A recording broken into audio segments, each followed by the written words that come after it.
I'm Brittany Harden-Tengway, a senior manager with KPMG, and I am fascinated by the practice of transfer pricing and its impact on the global market. Join me each episode as I explore the transfer pricing world with specialists who will explain the ins and outs of this niche practice where tax meets economics. Well, it's here, the one big beautiful bill, which we are now calling OB3, and we are here to talk specifically about how this is going to impact transfer pricing for our U.S. and international taxpayers. I am very fortunate to be joined by Marissa Renson, an international tax managing director, Excited to be here. and Thomas Betke, a transfer pricing senior manager. Delighted to be here. Thanks, Brittany. Thank you. Both in our W&T Washington National Tax Practice and both located in Washington, D.C. Without further ado, let's get into it. Marissa, will you just give us a general overview and introduction for any of our listeners who may be catching up on this? Sure. And if you'll indulge me a little bit, I'm going to go back in time just to kind of explain how we got to where we are.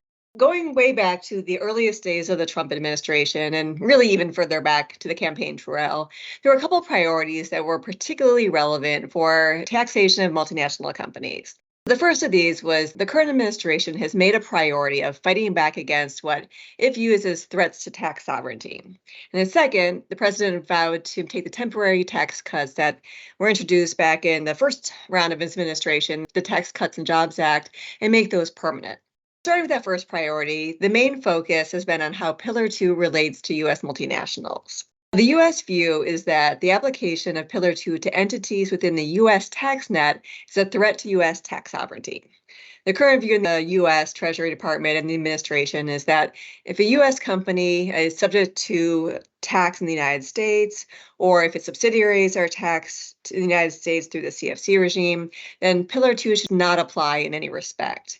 The ask is that Pillar 2 would recognize the U.S. tax system is robust enough to prevent any tax avoidance for any entities within its scope. In other words, wherever the U.S. has taxing rights, its taxation should be treated as sufficient to just turn off Pillar 2. What does that actually mean as far as Pillar 2 and the U.S. tax system working together? There's 3 taxing provisions that apply under the Pillar 2 rules. First, the local taxing country has the right to impose a domestic minimum top-up tax that gets first priority. And really, this is just a corporate income tax, but it is aligned with the Pillar 2 rules. Then the next taxing right order of priority is the Income Inclusion Rule, or IIR, and that allows a country to impose tax with respect to income earned by subsidiary jurisdictions. Then third, there is the Under-Taxed Profits Rule, or UTPR. That allows a country to impose a tax with respect to any low-tax profits anywhere in the controlled group of one of its multinationals, and that gets third priority. The U.S. position is that those second and third provisions, the IIR and UTPR, should not apply to any U.S. corporation or any wholly owned foreign subsidiary of that U.S. corporation.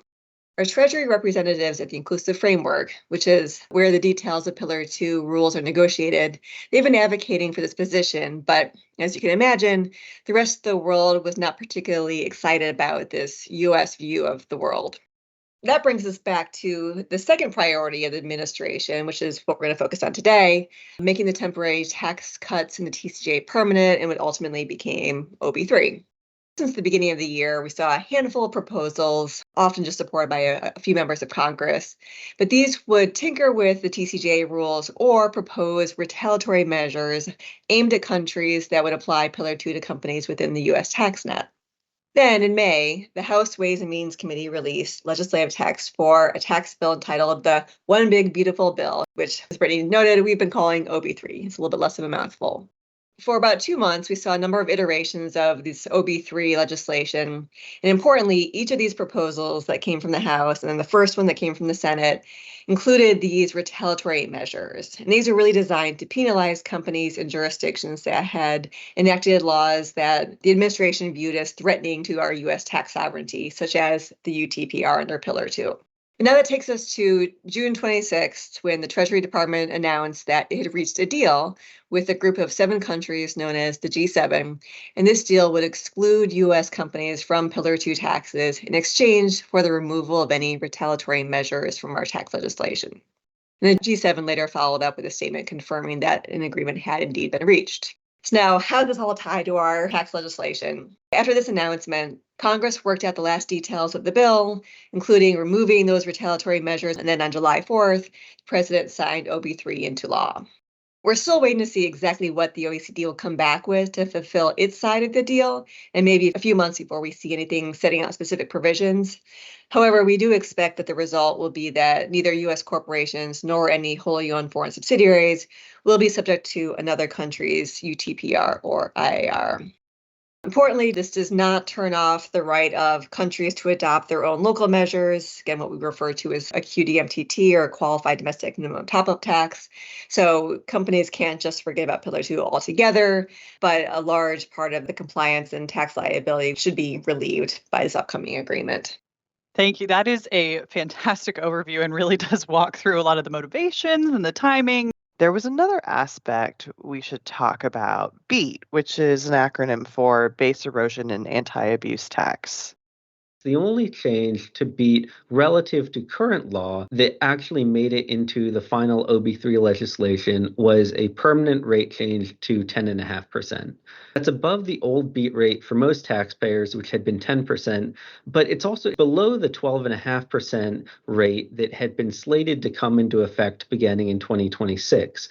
On the whole, BEAT has slightly more bite than it has had in the past, but when viewed against what would have happened without OB3, it's actually a positive change. For taxpayers that were already looking at their BEAT planning, this is something that still have free reign to do so. There were some other things that were impacted in the bill. In order to understand that, I think we, again, need to take a step back. Marissa, will you talk about FDII and GILTI, but let's start with FDII. Under current law, FDII refers to the deduction for Foreign Derived Intangible Income.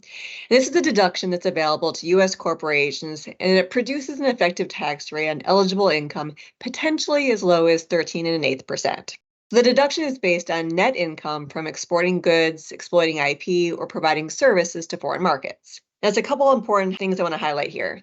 One is that the rules determine intangible income formulaically by reducing the income that's eligible for the deduction by a percentage of the taxpayer's depreciable assets. This is a deemed tangible return, again, just mathematical, and that's a reduction in the amount that's available for the deduction. And that means that most taxpayers can't actually get down to an effective tax rate on qualifying income at the 13.125%. It's usually something higher because of that deemed tangible return. OB3 made a few changes to the FDII rules that generally make it a lot more favorable, and I'm going to highlight the most relevant ones here. And all of these start to kick in starting in 2026. First, OB3 reduced the deduction slightly, so that now it's designed to produce an effective tax rate on eligible income of 14%, again, rather than that 13.125% under current law, and it makes that rate permanent. Now, this sounds a little bit unfavorable here, but absent legislative action, the tax rate in FDII was scheduled to go up to 16.4% permanently starting in 2026. So overall, the rate change can be viewed as a net positive for taxpayers. And again, making it permanent adds some stability to the system. Second major change is that the deduction eliminated that carve out for deemed tangible income. Now the deduction is just based on net income from eligible transactions. This results in another name change, a new acronym to focus on. So the deduction will now be referred to as Foreign Derived Deduction Eligible Income, or FDII. The third major change is that in calculating FDII, this is a net number based on net income from qualifying transactions. But now in performing that calculation, taxpayers will no longer need to reduce gross foreign derived income by interest or research expenditures. This is a really big deal.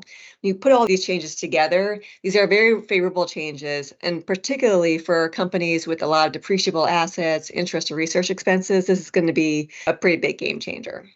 The transition from FDII to FDII. We've joked that it sounds like FDII went and studied abroad for a semester and has now come back and gotten a lot more sophisticated. Yes. Let's talk about GILTI. I'm just going to level set to what the basic building blocks of GILTI are, and then we'll go through what changed. At a high level, under current law, the tax on GILTI, or Global Intangible Low-Taxed Income, is a tax on earnings earned by a controlled foreign corporation, or CFC, that wouldn't otherwise be taxed by our Subpart F regime. Just as a refresher, the Subpart F rules tend to target passive income or income without sufficient nexus to the CFC's country of incorporation and tax that income at the regular corporate income tax rate of 21%. But it doesn't apply to what we might think of as more active income. That's what's picked up under the GILTI regime. Under current law, a U.S. shareholder of a CFC is taxed on his GILTI at a rate of 10.5%. It's a little bit lower than the FDII rate. And the GILTI is the sum of a CFC's net tested income, and it's also reduced by a deemed return on tangible property, similar to what we saw for FDII, except that here, in the GILTI context, the deemed tangible return is actually helpful in that it reduces the amount of intangible income that's subject to tax. There are also a few special rules regarding the foreign tax credits related to GILTI. I'll spare you all the math, but the way it works out is that under current law, the GILTI regime is intended to produce a global effective tax rate on GILTI of about 13.125%, same rate we have on FDII, when you factor in foreign taxes that are not relieved by the foreign tax credit. Although in practice, again, you could have a higher effective tax rate as a result of the way that our rules treat interest expense in particular and how that limits the extent to which you can take foreign tax credits for foreign taxes paid. In practice, the effective tax rate was often higher than that target 13.125%. The changes to GILTI and OB3 also largely mirror the changes we saw in FDII. The first change is that it eliminates that deemed tangible return in determining GILTI. That's actually a taxpayer unfavorable change, but there are some other changes that will offset that negative impact. OB3 would increase the global effective tax rate to 14% and make that permanent. Again, an unfavorable change, but the rate would have been even higher under current law, so I think we can call it a taxpayer win. The third one is that it modifies the expense allocation rules in a taxpayer favorable way that should allow taxpayers to really get that global effective tax rate of 14% and not a higher rate due to non-creditable taxes, which was one of the consequences of allocating interest when coming up with their foreign tax credit limitation. Overall, the changes here are a mixed bag. They go in both directions, but at the end of the day, it's largely going to be a wash for taxpayers and maybe favorable for taxpayers that were paying a lot of foreign taxes on GILTI for which they couldn't take a credit. That is going to be a very welcome change for certain taxpayers. But as with any change that is made to tax policy, there are going to be winners and losers depending on industry, footprint, et cetera, et cetera. That was a really helpful overview. Thank you, Marissa. For transfer pricing specifically in light of OB3, IP planning and cost sharing arrangements are an area that are particularly interesting. Absolutely. And I just want to really stress, Brittany, how big of a deal this is in the transfer pricing space, especially the changes to FDII that we're seeing with OB3. It is very easy to get lost in the weeds with this stuff. And to some extent, it's important and even necessary to be in the weeds. One of the big takeaways that we all learned from the Tax Cuts and Jobs Act remains true with OB3 is that modeling is really, really crucial to understanding what effect a change is actually going to have on a company's tax position in a real life situation. And if we look at this from a 30,000-foot level, what we see is something that's really interesting. The non-allocation of R&D expense and interest expense to FDII under OB3 can, in a lot of cases, actually take that 14% nominal rate down to a single-digit effective rate. And so how do you generate FDII? One of the ways to do that is to charge foreign affiliates for the use of IP that's owned in the US. And when you think about it in this context, assuming that the G7 agreement becomes broadly applicable so that you have a side-by-side system and the US regime exists alongside but not impacted by Pillar 2, the US suddenly begins to look vastly more attractive as a jurisdiction to own IP in compared to, in some cases, pretty much anywhere else. An area where we're seeing a lot of interest is in revisiting historical IP arrangements, rethinking what makes sense in a post-OB3 environment. And that doesn't necessarily have to involve moving IP, although it often will. Rethinking CSAs is something that is certainly on a number of taxpayers' minds right now.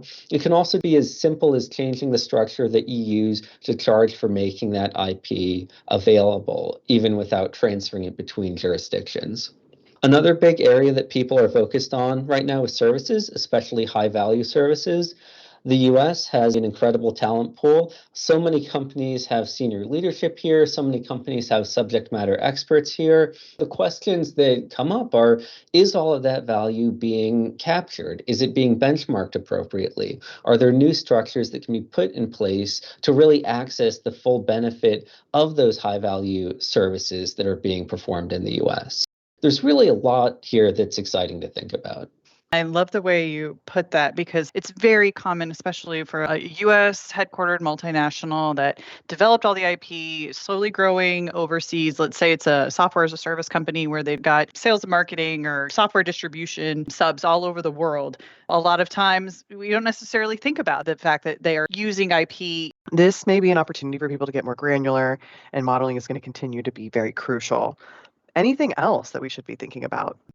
It may be easy to get carried away with some of the excitement here around FDII, but it's important to remember there's a lot of work that transfer pricing is going to need to do around OB3 outside of the FDII context as well. For example, OB3 made some interesting changes to the Section 163J interest limitation. Where a company is doing or thinking about doing a debt restructuring, that's somewhere that transfer pricing is going to need to be at the table. Then there are some of the transfer pricing angles that have been around since the TCJA, and one of those is the SCM exception to BEAT, which now has a slightly boosted benefit due to that 0.5% increase in the BEAT rate. Coincidentally, the IRS put out a Chief Counsel memo in mid-July that confirms that the taxpayer does not actually need to elect the services cost method in order to qualify for the SCM exception. That was always pretty clear from the statute and the regs, but it never hurts to have confirmation that the IRS agrees with you. Absolutely. It is nice to have it codified. And for those who are not familiar, the costs associated with certain low margin services, for example, back office support or other low value added activities, can generally be excluded from the BEAT calculation. This is the services cost exception for BEAT, which is slightly different than the SCM, which we use for traditional transfer pricing for intercompany services. But that's a whole other conversation we can have some other time. Any final thoughts that you have before we close out this episode? It's going to be really important for companies to do the modeling. There are too many changes to discuss all in one episode. A lot of moving parts here. I really recommend that companies model out these changes and give some thought to how this impacts them. I could not agree more. There's a lot here that's really interesting for transfer pricing, but you have to do the modeling to understand if it's actually going to benefit you. Absolutely. And with that, we will keep our nose to the grindstone and keep figuring out how we can best help folks as we go into this brave new world. Thank you both for joining me. Thanks for having us. Thanks for joining me on this adventure in transfer pricing. See you next time.